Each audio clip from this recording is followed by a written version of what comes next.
No artigo 4 e no artigo 5, trata da proposta pedagógica e da organização curricular. Então, é importante lembrar, assim, gente, olha, as diretrizes, elas são 16 artigos, eles são bastante curtinhos, e por isso que é a necessidade da gente ler, discutir, interpretar, para a gente extrair o debate para organizar a nossa escola. Então, o artigo 4 e 5 trata da proposta pedagógica e da organização curricular. Então, ela se sustenta no artigo 26 da LDB. O que propõe o artigo 26 da LDB? Que o respeito à diversidade do campo em seus aspectos sociais, políticos, econômicos, de gênero, geração e etnia, né? Então, esse respeito à diversidade já está colocado no artigo 26 da LDB e as diretrizes puxam essa legalidade para as diretrizes também. As diretrizes também propõem, no seu artigo 4 e 5º, que o projeto da escola, o projeto institucional, seja compartilhado de todos os setores comprometidos com a escola.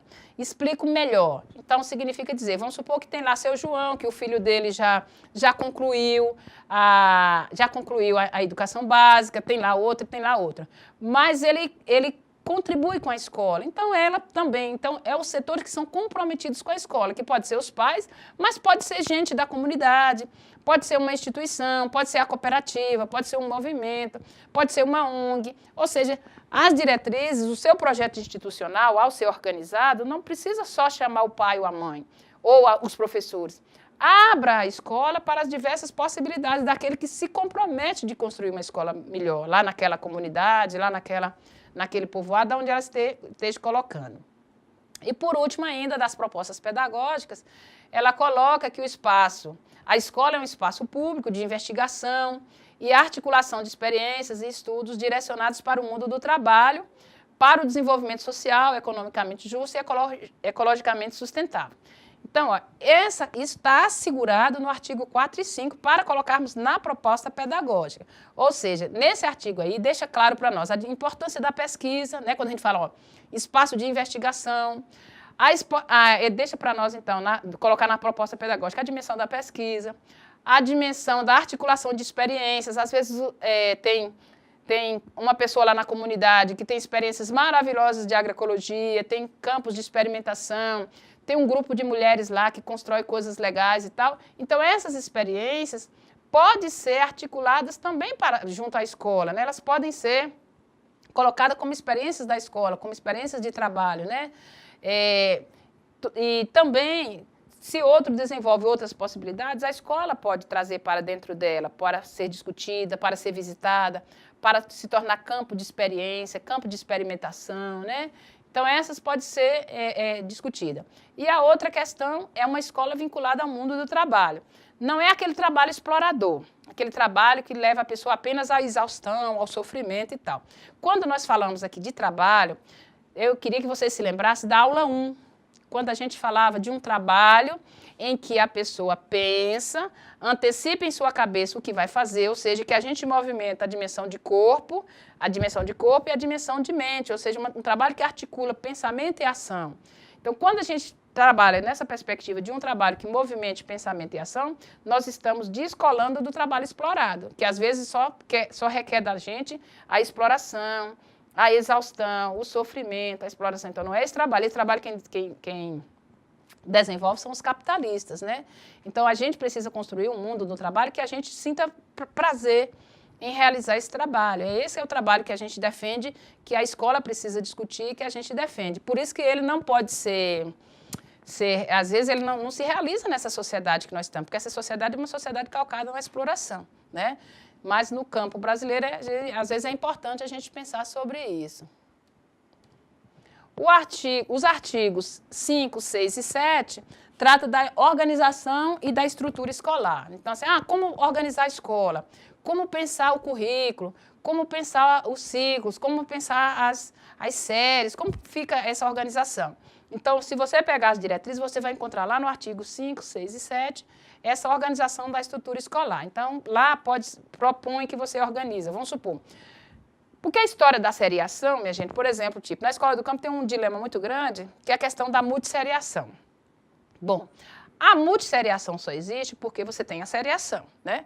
Mas se a gente organizar em ciclos, a gente tira a seriação. entendeu? Aí a gente soma com a escola, com a questão da multisseção. Então, a forma de organização, isso já é antigo, isso já está assegurado na LDB. Então, você pode organizar a escola de diversas formas. É porque a cabeça nossa de professor e professora está muito vinculada à dimensão da seriação. A gente parece que a escola só pode organizar a partir da série, né?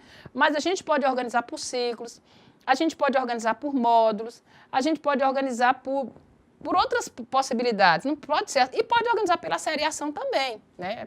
Então, são diferentes formas. Quanto à organização do tempo escolar, também o calendário pode ser organizado independente do ano civil. Lá na região onde eu moro, a gente tem um dilema muito grande com a questão da pesca, né? Então, por exemplo, tipo, filho de pescadores, quando é época da pesca e a questão do café, da colheita do café. Então, o pessoal que é mais na zona litorânea, quando é época agora de pesca, de turismo, as crianças somem da escola. Não vão na escola de forma nenhuma, porque todo mundo vai aproveitar esse mundo do trabalho. Muito bem. Na outra ponta, na outra região, o pessoal mais do interiorano, da época de colheita do café, também não fica um adulto na escola, porque todo mundo vai atrás da colheita do café. Isso já repete há anos e anos e anos e anos e anos e anos e anos. Mas a escola continua organizando férias em janeiro, retorno em fevereiro, férias em julho, retorno, ou seja, da mesma forma que organiza o mundo urbano. Ora, eu vou perguntar uma coisa para vocês, por exemplo, tipo, a escola, o calendário escolar, ele é uma coisa, o ano civil é outra coisa, né? Então, por exemplo, tipo agora, nós estamos gravando essas aulas em dezembro de 2017. Nós estamos finalizando o ano civil. Mas lá na minha universidade, o nosso ano escolar, nosso calendário escolar, só vai terminar em março do ano que vem. É importante pensar isso por quê? Porque por que as universidades, nós vamos terminar o 2017.2, que é o nosso semestre desse ano, lá em março. Então, por que eu estou fazendo essa comparação? Porque também a escola básica pode organizar o calendário escolar diferente do ano civil. Então, assim, se a gente já sabe que as crianças não vêm na escola na época da colheita do café, por que a gente organiza a escola nesse momento da colheita do café? Né? Então, assim, por que a gente não organiza o calendário acadêmico diferente do ano civil? Né? Então, pensar sobre isso, porque as diretrizes elas já garantem isso. Na verdade, a gente não posso fazer porque a lei não me permite. Ela permite. Então, você se apegar aqui, você se fundamenta. E isso também está colocado lá na própria LDB, que já é lá de 96, não é de hoje, de ontem, né? E a organização também do espaço e tempo escolar pode ser organizada em diferentes espaços pedagógicos. Isso aqui é importante, por quê?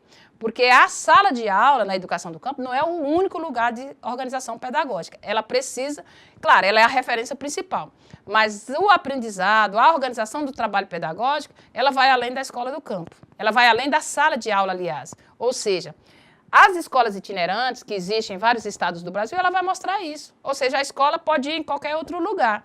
Lá no estado da Bahia, por exemplo, às vezes tem uma mobilização, as crianças vão junto na mobilização, mas a escola vai junto, entendeu? Temos uma pesquisa para fazer, as crianças, não precisa ser só na sala de aula. A pesquisa pode ser feita fora da sala de aula, os estudos podem ser feitos fora da sala de aula. Agora, tudo isso, minha gente, de forma bastante planejada. Não vai botar a coisa na cabeça, eu vou fazer isso, eu vou fazer isso. Precisa ser planejada, precisa ser discutida com a comunidade, precisa ser discutido com os alunos e, acima de tudo, precisa ter fundamentos para que isso serve no processo de aprendizado das crianças. Não vamos inventar coisa de ficar para aqui e para acolá, dizendo que as diretrizes te asseguram isso, e depois isso não tem saldo para o aprendizado da criança. É isso que a gente está pensando. Então, uma escola precisa organizar em cima dessas questões. Ou seja, qual é a nossa finalidade, que a gente já discutiu, inclusive, na aula 1. A nossa finalidade escolar é a socialização do conhecimento. Agora, para esta finalidade, a gente pode organizar de diversas formas. Diversas formas, é isso que nós estamos dizendo. Olha, agora você tem uma legislação que lhe garante fazer isso. Ok?